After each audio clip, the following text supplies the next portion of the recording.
À la fin de ma dernière vidéo, je vous ai demandé donc si tu veux que je t'aide à améliorer, donner les défauts, dire ce qui va et ce qui ne va pas avec ton programme de musculation actuel, vas-y sur ma page Facebook et envoie-moi un message en me donnant le maximum de détails possible. Et il y a quelques personnes qui m'ont envoyé leur programme. Donc dans cette vidéo, je vais critiquer, donner mon avis et des conseils pour les améliorer au maximum. Et même si ce n'est pas ton programme, les conseils que je vais donner vont être applicables aux tiennes. Car tu verras que chaque conseil que je vais donner sera basé sur des études. Et ce sont des conseils que tu peux facilement utiliser pour faire ton propre programme. Et puis je pense même que ça va t'apprendre 2-3 trucs que tu ne connais pas forcément. Si tu n'as pas envie d'écouter mes conseils sur les 3 programmes que je vais montrer, je te conseille d'avancer la vidéo jusqu'au temps qui s'affiche ici, pour que au moins tu vois la conclusion. Avant de commencer avec le premier programme, il faut que je critique d'abord mon programme actuel. Car oui, même si je suis coach sportif et je sais comment écrire le meilleur programme théorique, il faut aussi prendre en compte mes préférences. Car oui, l'entraînement pour moi c'est aussi une partie de plaisir. Et il faut que je trouve le juste milieu entre efficacité et ce qui me plaît. D'où pourquoi les conseils que je vais te donner pour ton programme, c'est pour l'améliorer. Mais si tu préfères plus continuer avec ce que tu fais déjà et tu aimes ça et tu progresses avec, ça ne sert à rien de faire les modifications que je vais te conseiller. Tu peux avoir une voiture avec 600 chevaux, si tu ne sais pas la conduire, la personne avec une voiture à 400 chevaux te battra. Ici, ça va être presque la même chose.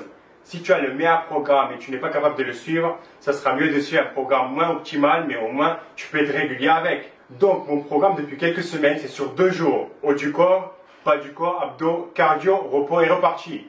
Cardio entre guillemets, car moi, le cardio, ça fait 2. Mais bon, j'ai besoin d'améliorer ma condition physique. Donc, j'essaie de faire 5-10 minutes à la fin de la séance. Voici à quoi ça ressemble. J'ai une fréquence optimale entre 2 à 3 fois selon la semaine, ce qui est le top. Au niveau volume, c'est un peu trop, surtout pour la séance de bas du corps. Mais j'aime ça et j'arrive à plus ou moins récupérer. J'ai une bonne hygiène de vie. Et contrairement à beaucoup de monde qui travaille 7 à 8 heures par jour, moi j'ai des journées plutôt tranquilles. Le choix des exercices, pas de remarques car tout va bien. J'ai les exos de base, j'ai privilégié au maximum les poids libres et j'essaie de faire un peu de poids du corps. Même si j'aurais bien aimé pouvoir faire le soulevé de terre classique, mais ça fait trop pour les lombaires et j'arriverai pas à récupérer. J'aurais bien aimé aussi avoir un peu plus d'exercices au poids du corps, des exos un peu plus athlétiques, car c'est ce qui me manque et j'aimerais bien m'améliorer. Mais bon, donc voici le premier programme qu'une personne m'a envoyé, basé sur 3 entraînements, 4 séances par semaine. Donc une séance est répétée 2 fois dans la semaine. Donc ce qui ne va pas avec ce programme. 1. Pas assez de fréquence. Qu'est-ce que tu fais, Banchi?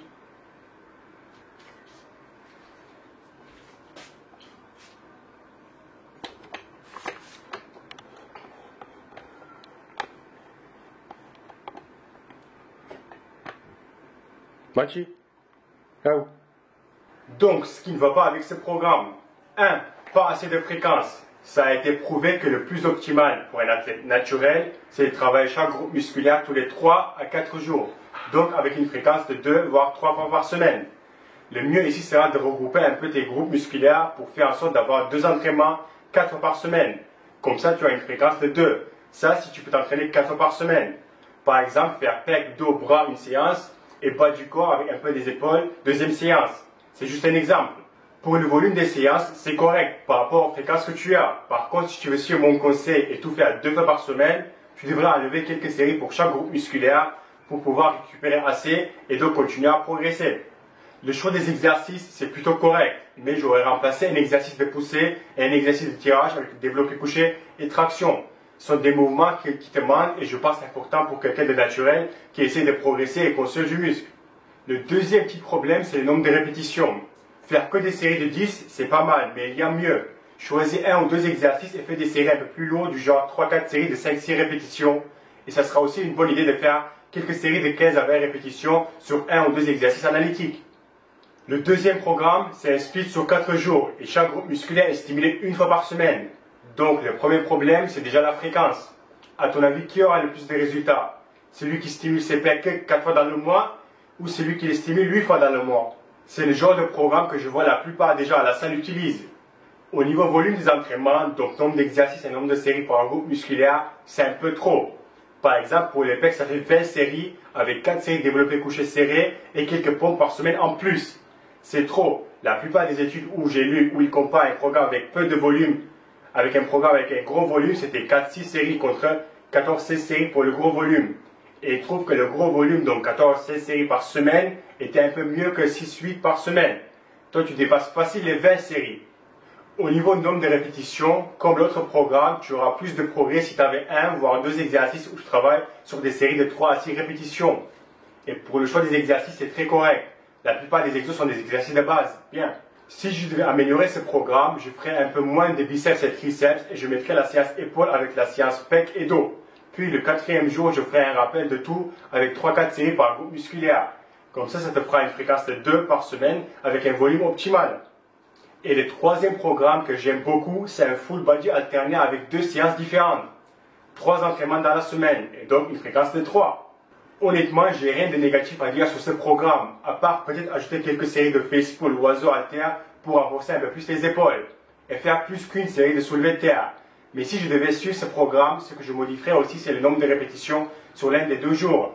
Donc jour A, je garde tout pareil en remplaçant l'hyperextension avec soulevé de terre. Et jour 2, je ferai plus des séries de 8 à 15 répétitions avec des exercices de base. Donc, pour résumer un peu tout, un bon programme efficace, c'est un programme qui est simple, avec des exercices de base que tu aimes et qui te donne envie de t'entraîner. Puis, c'est un programme qui te permet de progresser, d'appliquer les principes de base en musculation, la surcharge progressive. Un programme, ce n'est pas lundi, je fais ça, mercredi, j'ai fait ça, et vendredi, j'ai fait ça, qu'est-ce que tu en penses? Non, il faut voir ce que tu fais cette semaine, ce que tu vas faire dans 4 semaines, dans 8 semaines et dans 12 semaines. C'est l'évolution de tes séances qui détermine si tu as un bon programme ou pas. Puis, dans l'idéal, il faut que ce soit un programme où tu travailles chaque groupe musculaire ou chaque mouvement tous les 3-4 jours, avec 10-15 séries de travail par semaine. Ça sera encore une bonne idée de varier ses répétitions. Quelques séries où tu fais 3-5 répétitions, quelques séries où tu fais entre 8 à 12 répétitions, et quelques séries où tu fais 15 répétitions ou plus. Pour le temps de récupération entre chaque série et chaque exercice, ce n'est pas très important. Récupère le temps qu'il te faut pour avoir assez de force et énergie pour effectuer ta prochaine série. Pour les exercices, choisis au maximum les exos de base avec charge libre ou poids du corps. Plus il y a des muscles qui interviennent dans un mouvement, mieux c'est comme exercice.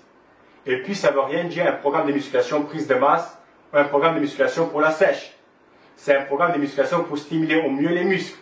Et puis c'est avec ton alimentation que tu détermines si c'est un programme pour la prise de masse ou un programme pour la sèche. La notion de retour sur investissement est bien illustrée par ce schéma. Avec un programme simple, vous obtiendrez la plus grande partie des résultats. Avoir un programme 3 fois plus compliqué ne vous donnera pas 3 fois plus de résultats. Demandez-vous donc si ça en vaut la peine. Voilà, amuse-toi, arrête de te compliquer la vie avec les différentes techniques d'intensification. En vérité, la muscu, ce n'est pas si compliqué. Concentre-toi sur la progression et sois patient.